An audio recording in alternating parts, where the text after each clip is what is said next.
Necessity is the mother of invention, and that seems to be a motto for today's guest, author and inventor Wyatt White. Welcome, Wyatt. Thank you. It's good to be here. So glad you're here. And so many of your inventions, you created them because you need to do something easier, or you need to do it faster or better. Right. Lots of great ideas. So today we're going to talk about wire wrapping. Yes, we are. What we're doing today is we're going to be using square wire and half round wire. So that allows you to be able to make a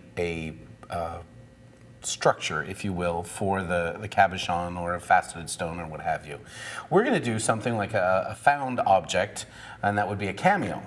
So when you do banding technique like this, a lot of people struggle to learn the technique, but these pliers make it easier. True. They're called banding pliers, and what they do is they make a double right angle on the half round wire to fit the square wire. So there's two different types of pliers. One that's for a 20 gauge and a 21 gauge, and that makes the size of the square. And then there's also a 22 and a 24 gauge that have different things. Yeah, let's take a look at these so we can see what you're talking about here. So what we're talking about here is you've got this particular offshoot prong here and here are two different sizes. And most of the pliers are marked that way. This happens to be a prototype and the markings aren't on them, but this one shows you that this side is 20 and the other side is 21.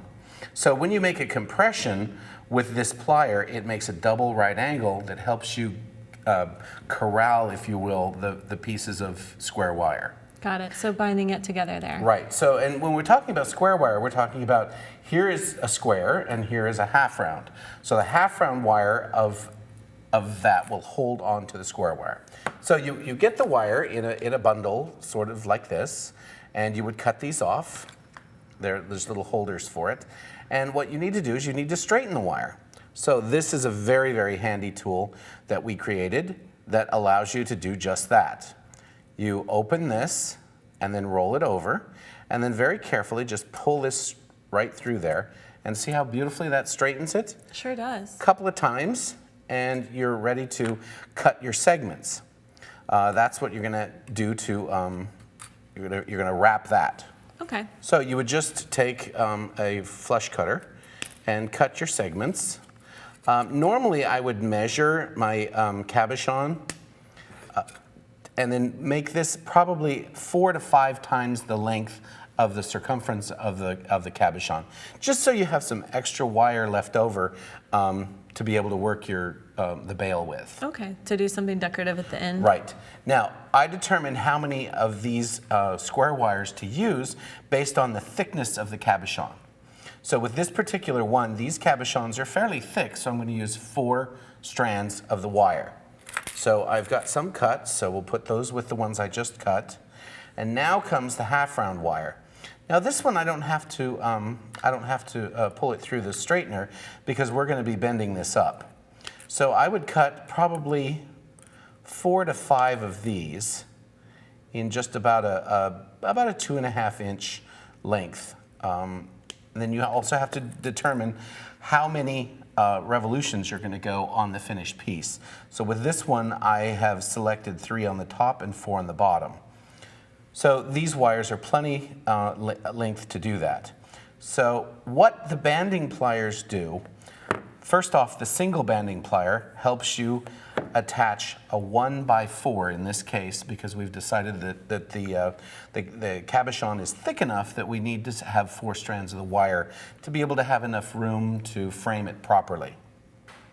So what we're going to do is take this on the 20 gauge side, because I'm using 20 gauge square and 20 gauge half round, and then place this wire into the 20 gauge side just like this, and then we're going to make 1 compression right in the center.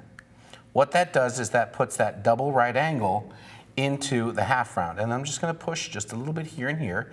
And this, by the way, is one of the hardest things for a beginner to do, is get that first wrap around this to hold it all together. Right, because you want everything to be flushed together and flat. Right, and a lot of people teach with putting tape on it, but I don't like the residue that's sometimes left by tape. So I figured out another way to do it, and this is it.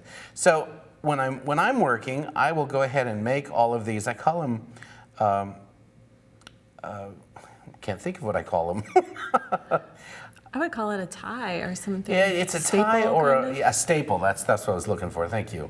I make my staples first, and these are just the single ones because we're going to put 4 along our thing. So we get all of those made. Then you grasp all 4 of these, and you slide this staple on, and then I like the curved chain nose, always have, probably always will, and you just grasp this whole thing here and squeeze nice and tight, and because of that double right angle, it holds the bottom square wire perfectly, and you just pull nice and tight, and then you just kind of tuck this and then flip this around, and then you make your revolutions like that. So that first little double right angle holds the whole mechanism together. Right, so that's a really important part to getting it right. It definitely is. And once you get everything done, you have your 4 wraps here. Then you would just snip these wires,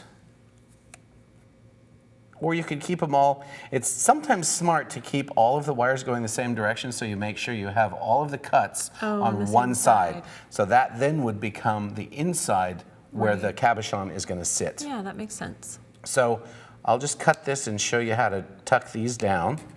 And again, I'm just going to use this and just squeeze that down nice and tight, both sides.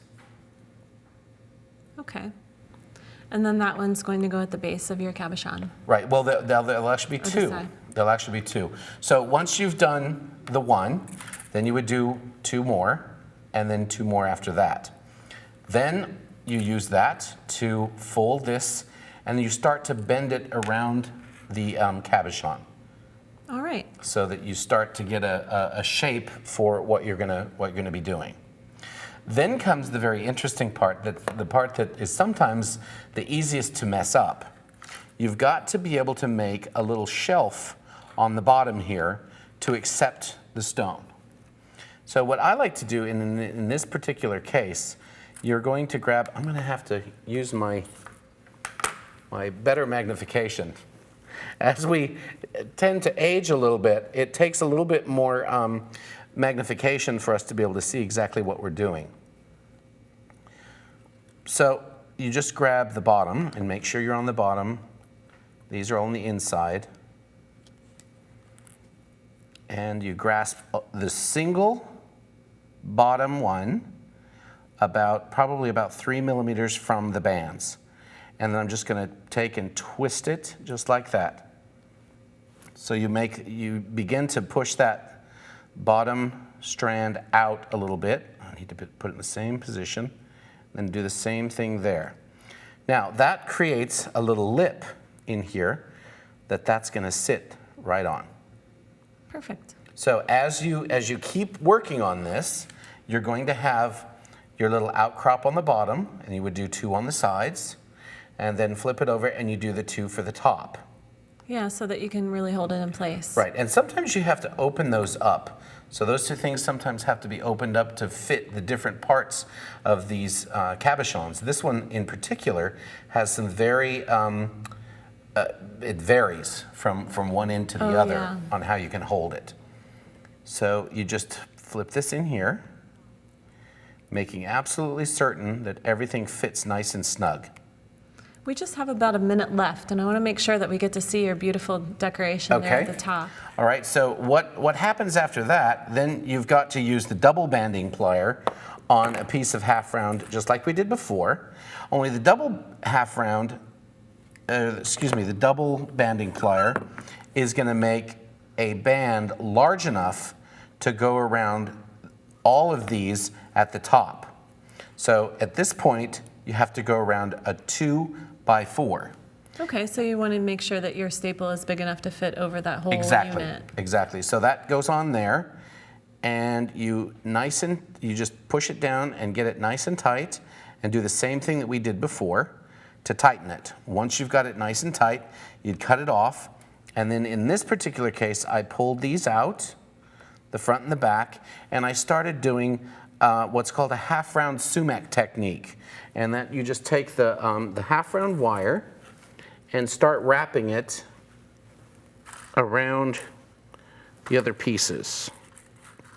Yeah, you can see on this piece here that you're weaving back and forth. Is that what you mean? Right, you just wrap all the way around this and then go to the other side and wrap all the way around that. And Yeah. then just continue doing Yeah. that back and forth.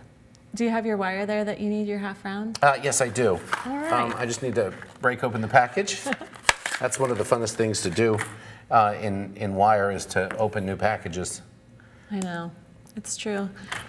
In all of your supplies, there's a joy every time I open a new one. Yeah, opening a new one is great. So you just get a nice long piece, and you're going to take and just bend those back just a little bit. And this is called sumac. So the flat part is down, and I'm going to wrap it around here, then go across to that one, and wrap it around that one a full turn. Snug it up, and then come back down under. It looks so pretty. Now, when you have your piece finished, do you connect the bail at the top? Does it bend over? The bail is connected at the top, and here I have 4 pieces of wire that I'm going to use for the bail, and you can see that there's one here, and then 2 in the back. Then I also have the side 2, and what I did is I just curled them down so that they could become a nice little just a design element. And up here what I did was I took the fronts and I curled them down, and the backs curled up and over, and with the leftover wire from the wrapping, I tied these 2 together just by wrapping them together. Oh yeah, okay, so And it it's- doesn't have to bend the whole way around. Right, it doesn't have to go all the way around. And so I did the front, and then I did the back, and then I connected them at the top. Great idea, and you're ready to hang it on a chain, or you could do beaded strands, any kind of thing. Right, I made this bail large enough so that you could move it back and forth even with large lobster claws. Great idea.